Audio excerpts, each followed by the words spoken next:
고린도전서 2장 전반부에 이어서 사도 바울은 계속해서 오늘 본문 말씀에도 하나님의 지혜의 독특성에 대해서 강조하고 말씀을 하고 있습니다. 세상의 지혜와 다른 하나님의 지혜는 여러분 9절 한번 말씀 보실까요? 기록된 바 하나님이 자기를 사랑하는 자들을 위하여 예비하신 모든 것은 눈으로 보지 못하고, 하나님의 지혜가 어떻다고요? 눈으로 보지 못합니다. 또 귀로 듣지 못합니다.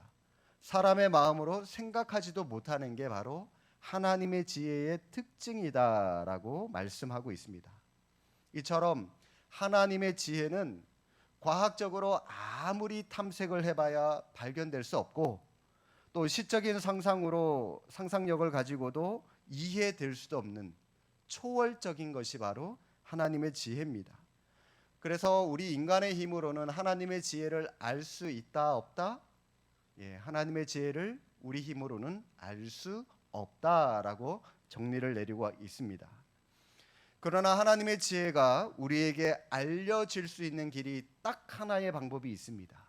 어떤 방법이 있는지 아십니까? 그것은 바로 하나님께서 직접 그 지혜를, 하나님의 지혜를 우리에게 알려주시는 겁니다. 이것을 계시라고 하죠. 계시. 10절 말씀 보실까요? 오직 하나님이 성령으로 이것을 우리에게 보이셨으니, 하나님께서 성령을 통하여 하나님의 지혜를 우리에게 보여주셨답니다. 성령은 모든 것 곧 하나님의 깊은 것까지도 통달하시느니라. 하나님의 깊으신 하나님의 지혜까지도 다 우리에게 보여주셨다라고 말씀하고 있습니다.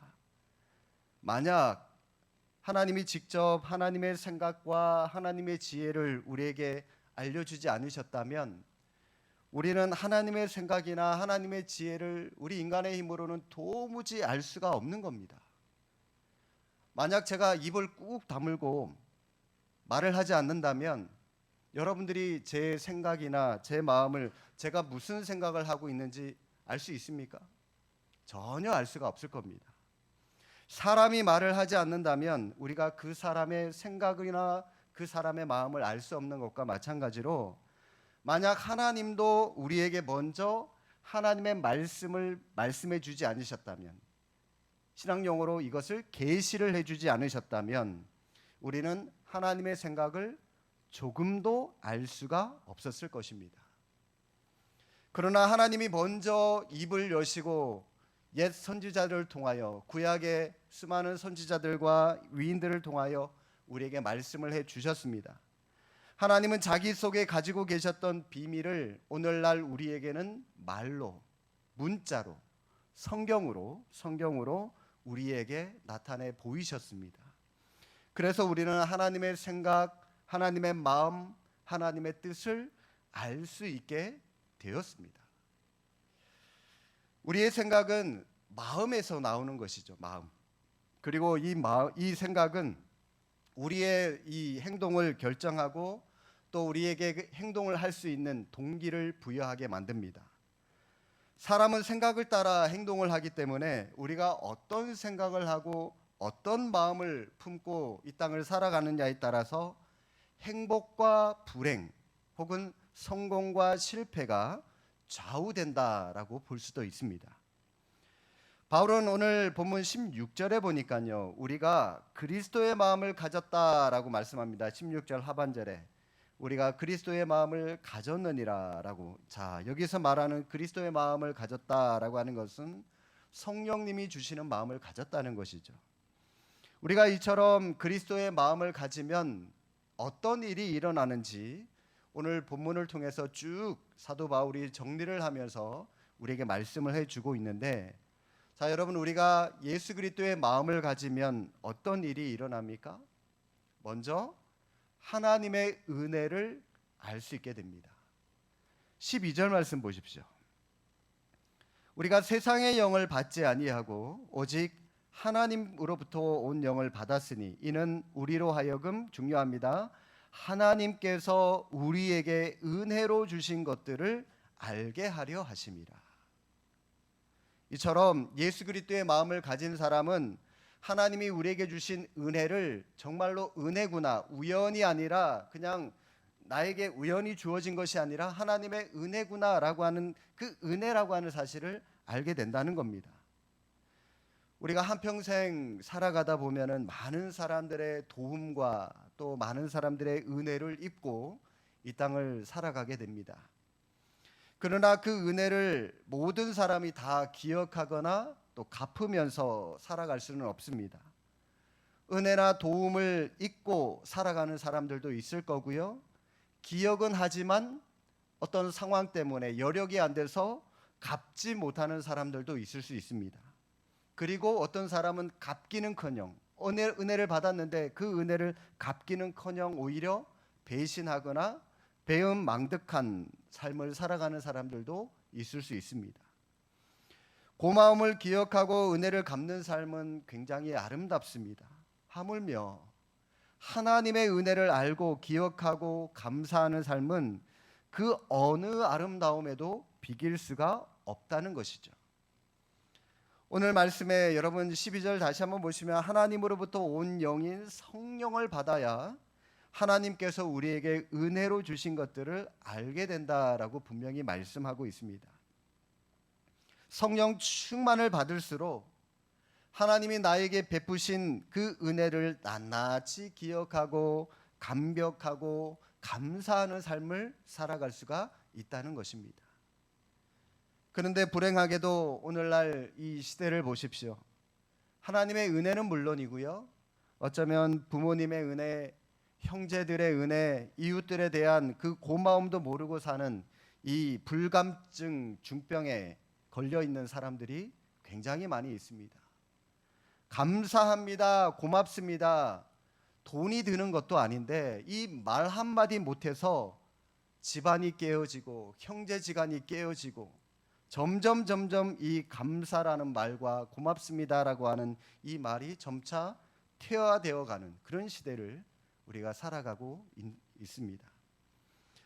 정신 분석학자들이 이 비정상적인 사회에서 표출되는 집단 심리 현상에 대해서 집단 히스테리가 있다라고 그렇게 얘기를 하는 책을 제가 읽은 적이 있는데 그 사회를 구성하고 있는 구성원 전체가 이 히스테리 환자처럼 발작적인 행동을 하게 된다는 것인데 특히 이 경제 침체나 부정적인 사회 현상들이 복합적으로 작용하다 보면은 우리 역시 이 집단 히스테리에 걸릴 가능성이 많다라고 합니다. 어느 유치원에서 아이들에게 역할극을 하나 시켰습니다. 그 아이들의 교육이나 이 가정 환경을 연구하는 그런 작업을 했는데 그래서 남자아이와 여자아이를 이 커플로 한 쌍으로 묶어두고 부부 역할을 하도록 한번 그렇게 역할극을 시켜봤대요. 어떤 아이들은 사이좋게 오손도손 얘기를 나누면서 그렇게 부부 역할을 하는 아이들이 있는가 하면은 어떤 아이들은 괜히 누워가지고 시름시름 앓으면서 끙끙 그리는 그런 아이들도 있고요. 또 어떤 아이들은 자기들끼리 막 서로 크게 고함 지르면서 소리치고 싸움하는 그런 아이들도 있다 그러더라고요. 여러분, 이 아이들이 뭘 보고 이렇게 하는 것일까요? 자기 집에서 부모들이 하는 거 보고 그냥 그대로 따라 하는 것이겠죠? 부모가 오손도손 사이좋게 대화하면서 사는 것을 본 아이들은 그 모습을 그냥 흉내를 낸 거고 부모가 병원에 있거나 병에 앓고 있어서 맨날 끙끙끙끙 거리는 소리 하는 사람은 그 부모의 그 행동을 그대로 또 흉내 낸 것이죠. 그런가 하면은 매일 싸우고 소리 지르면서 히스테리 발작을 일삼는 이 부모 밑에서 자란 아이들은 역할극을 해도 맨날 본 게 엄마 아빠한테 본 게 그거니까 역할극도 그렇게 할 수밖에 없는 것이고 그림을 그려도 부모를 어떻게 그립니까? 뿔 달린 괴물로 그려요. 그죠?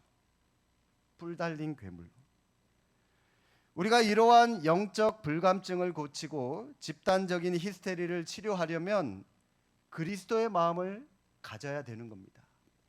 그래야 은혜를 깨닫고 우리는 그 은혜를 통해서 감사라고 하는 것을 알 수가 있는 겁니다. 그래야 감사가 넘치는 삶을 살아갈 수가 있는 것입니다. 또 그리스도의 마음을 가지게 되면은 영적인 일을 분별할 수 있습니다. 13절 말씀 보십시오. 우리가 이것을 말하거니와 사람의 지혜가 가르친 말로 아니하고 오직 성령께서 가르치신 것으로 하니 영적인 일은 영적인 것으로 분별하느니라. 하늘의 별을 우리 눈으로 직접 관찰하고 세는 것은 굉장히 어렵습니다. 크게 묶어서 볼 수는 있을지 몰라도 세부적으로 보기에는 세다가도 한 100개 넘어가면 다 헷갈려 버리고 세지도 못하고 다 관찰할 수도 없습니다. 그러나 천체 만원경이나 첨단 장비를 사용해서 보게 되면 어렵지 않게 별들을 또 이 천체들을 얼마든지 관찰할 수 있습니다. 우리 눈으로 우리의 내장이나 우리의 위장을 직접 들여다볼 수 없습니다. 그러나 내시경으로 샅샅이 들여다볼 수 있습니다. 영적인 세계 역시 우리의 눈이나 우리의 지식으로 볼 수 없고 이해할 수 없습니다. 이런 이유 때문에 13절에서 말씀하시죠. 이 모든 것들이 사람의 지혜가 가르친 말로 아니하고라고 하는 것이 바로 이런 의미예요. 우리 인간의 힘으로 발견할 수 없다는 겁니다. 볼 수 없다는 겁니다. 그러면 영적인 세계는 무엇으로 볼 수 있습니까? 자, 13절 하반절 다시 한번 보십시오. 영적인 일은 무엇으로 분별하느니라? 영적인 것으로. 영적인 일은 영적인 것으로 분별하는 겁니다. 조그마한 먼지 하나만 들어가도 쑤시고 아픈 우리 육신의 눈으로는 신령한 세계를 볼 수가 없습니다. 병득설은 우리 인간의 경험으로는 하나님의 섭리를 이해하거나 다 깨달을 수 없습니다. 돋보기 안경을 껴도 글씨 하나 보는 것 겨우 힘들어하고 하는 그런 눈으로 영원하시고 신령하신 하나님을 보겠다라고 하는 것은 불가능하죠. 하나님은 뭘로 봐야 됩니까? 그러면 영적인 눈으로 보셔야 돼요. 영적인 눈으로. 하나님 보여주면 믿을게. 여러분, 그 거짓말이에요. 하나님 볼 수도 없어요. 우리 인간의 눈으로는. 하나님을 어떻게 하면 볼 수 있다고요? 보여주면 믿을게가 아니라 하나님을 믿으면 보여줘요. 그게 영적인 세계의 원리입니다. 하나님이 하시는 일은 영적인 지식으로 분별합니다. 그래서 14절에 그러한 일은 영적으로라야 분별된다라고 말씀했습니다. 얼핏 보면 이 세상의 지식이라고 하는 것과 하나님의 지식, 이 신령한 지식이라고 하는 것이 굉장히 비슷해 보여요. 그러나 그것은 알곡과 가라지처럼 전혀 다릅니다. 팔레스틴 밀밭에는 밀과 함께 가라지가 동시에 섞여서 자라고 있습니다. 그런데 색깔이나 크기나 모양이 서로 비슷하기 때문에 가라지를 골라내는 것이 쉽지 않다고 합니다. 그런데 추수 때만 되면은 밀과 가라지를 분별하는 것이 굉장히 쉽다고 해요. 왜냐하면 그 이유는 밀은 추수 때가 되면은 이 열매가 맺히는데 이 밀이 열리는데 가라지는 열매가 전혀 열리지 않기 때문이라고 그럽니다. 열매가 없는 것만 그냥 뚝뚝뚝뚝 잘라내고 뽑아버리면 되니까 쉽게 추수 때는 나뉘어질 수 있다고 그래요. 세상 지식과 신령한 지식도 이와 비슷합니다. 처음에는 세상 지식이 더 중요한 것처럼 보이고 더 필요한 것처럼 보입니다마는 시간이 지나고 세월이 지날수록 신령한 지식이, 하나님이 주시는 그 지식이 사람을 만들고 역사를 만들고 가치를 만든다라고 하는 것을 알게 돼요. 그래서 신령한 지식이 중요하다라고 하는 사실을 깨닫게 됩니다. 동남아에서 가장 좋고 비싼 차가 많은 나라, 그리고 돈이 흥하고 흥청거리기 좋은 나라를 많은 사람들이 홍콩이라고 그렇게 얘기를 해요. 그런데 요즘 홍콩은 10대들의 자살 문제가 굉장히 심각한 사회 문제로 대두되고 있다고 그럽니다. 전문가들이 이 10대들이 자살하는 원인을 보니까 급속한 경제 성장과 정신적인 공백, 이혼율의 급증으로 오는 가정 붕괴와 갈등, 1997년 중국으로 이 통치권이 이양되는 국가 사회 심리의 불안, 상급학교 진학 문제가 주는 정신적인 압박감, 메마른 고층 아파트 문화의 단조로움, 부부 맞벌이로 인한 대화의 단절 등 많은 원인들이 있죠. 이 모든 것들의 이 10대들의 자살 원인이라고 분석을 하고 있습니다. 여러분, 우리 인간은 영적인 존재입니다. 그렇기 때문에 아무리 환경이 좋고 아무리 좋은 차가 나뒹굴고 아무리 많은 것들을 가졌다 할지라도 우리는 영적인 인간이기 때문에 영적 조건이나 영적인 문제가 충족되지 않으면 그 환경, 그 조건은 그거 가지고 이 문제가 해결되지 않는 겁니다. 세속적인 것으로 신령한 것을 해결할 수 없습니다. 그러나 신령한 것으로는 신령한 것도 해결할 수 있고 세속적인 것도 해결할 수 있는 것이죠. 이 둘 다 해결할 수 있습니다. 만일 우리가 이처럼 영적인 존재라고 하는 사실을 망각하고 하나에서 10가지 모든 문제를 다 세상 지식으로, 세상의 경험으로 풀려고 하거나 해결하려고 한다면 순간순간 우리는 엄청난 장벽을 만날 수밖에 없게 되는 것이죠. 영적인 것은 영적인 것으로 풀어야 되는 겁니다. 하나님이 말씀으로 천지를 창조했다는 것이나 예수님께서 내 죄를 위해서 십자가에서 죽으셨다라고 하는 것은 영적인 사건이잖아요. 그렇죠? 그 영적인 사건을 세상 지식을 가지고 믿으려고 한다면 우리는 죽을 때까지 믿지 못할 수도 있습니다. 그러나 내가 영적인 믿음을 소유하게 된다면 그 어느 것 하나도 우리는 의심할 필요가 없게 되는 것입니다.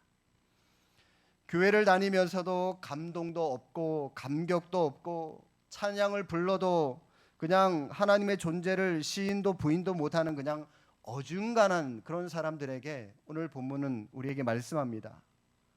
지금 이 시간 영적인 믿음을 구해라, 그거죠.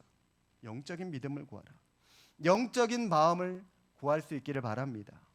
영적인 것은 영적인 것으로 믿고 풀어나가야 되는 것입니다. 자, 마지막으로 우리가 그리스도의 마음을 가지면 판단받을 일이 없게 됩니다. 자, 15절 말씀 우리 함께 한번 읽어보겠습니다. 신령한 자는 모든 것을 판단하나 자기는 아무에게도 판단을 받지 아니하느니라. 자, 여러분, 이 한 문장 안에는 크게 세 가지의 의미가 담겨 있습니다. 첫 번째는 그리스도의 마음을 가진 사람은 영적 판단력을 갖게 된다는 거죠. 신령한 자는 모든 것을 판단한다고 그랬습니다. 다시 말하면 신령한 자는 신령한 판단력이 생기기 때문에 판단할 수 있게 된다는 것이죠. 고린도전서 12장을 보시면 성령님이 주시는 은사 가운데 영분별의 은사가 있습니다. 저는 전공이 신학입니다. 신학이기 때문에 사실 다른 분야나 다른 학문을 잘 몰라요. 조금 더 솔직히 냉정하게 말씀드리면 저는 신학 외에 세상 돌아가는 정세나 이치를 남들보다 잘 모를 수 있습니다. 그러나 성경을 읽고 묵상하면서 그리고 목회를 하면서 만나는 많은 다른 사람들의 삶을 제가 묵상한 그 성경과 대입시켜 보면서 적어도 뭐가 옳은 거고 뭐가 그릇된 것인지, 뭐가 하나님이 기뻐하시고 뭐가 하나님이 싫어하실 것인지 어느 정도의 분별이 생기게 되더라고요. 절대적인 것은 아니지만 저는 이것을 성령님이 주시는 영적 판단력 혹은 분별력이라고 저는 생각이 듭니다. 성령 충만하고 말씀이 충만하면 영분별 그리고 판단력이 가능하게 되는 것입니다. 적어도 뭐가 하나님이 기뻐하시고 기뻐하지 아니하시는 것인지 영적인 판단력이 생겨나게 된다는 것이죠. 신령한 판단력이 첫 번째 그리스도의 마음을 가진 사람에게 생겨나게 되고요. 두 번째는 이 15절에 담겨 있는 두 번째 뜻은 다른 사람으로부터 판단을 받지 않게 된다는 거예요. 자, 15절 하반절 보십시오. 자기는, 여기서 이 자기는 신령한 사람이겠죠. 아무에게도 판단을 받지 않게 된다라고 말씀합니다. 신령한 사람들이 이렇게 타인의 판단을 받지 않게 되는 이유는 간단해요. 성령 충만하고 신령한 삶을 살아가는 사람은 남의 눈에 거슬리거나 지탄받을 일을 하지 않기 때문입니다. 성령 충만한 사람은 남에게 유익을 줄지언정 남에게 해를 끼치진 않아요. 남에게 덕을 세울지언정 자기가 속한 공동체를 깨뜨리는 일은 하지 않습니다.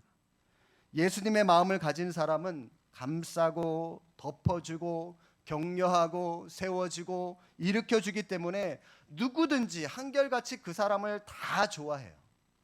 대부분의 사람들이 성령 충만하면 그 사람을 다 좋아합니다. 여러분은 이처럼 타인의 옆에 서 있기만 해도 그 사람에게 힘이 되고 위로가 되어주고 있는 사람입니까? 아니면 여러분이 나타나면 다른 사람들이 인상 쓰면서 저 사람 나타났다 그러면서 다 도망가고 있는 그런 사람이신가요? 내 존재감을 드러내지 않더라도 성령 충만하다고 내가 내 입으로 떠들고 다니지 않더라도 그리스도의 마음을 가진 사람은, 성령 충만한 사람은 하나님이 먼저 그 사람을 인정하시고 다른 사람들도 그 사람을 좋아하게 되는 겁니다. 마지막으로 여러분, 이 15절의 또 다른 의미는 그 무엇보다도 사탄이 신령한 사람을 판단하지 못하게 된다는 말씀이에요. 사탄은 계속해서 그리스도인들인 우리에게 이렇게 말합니다. 너는 아무것도 아니야. 너는 죄인이야. 너는 소망이 없어.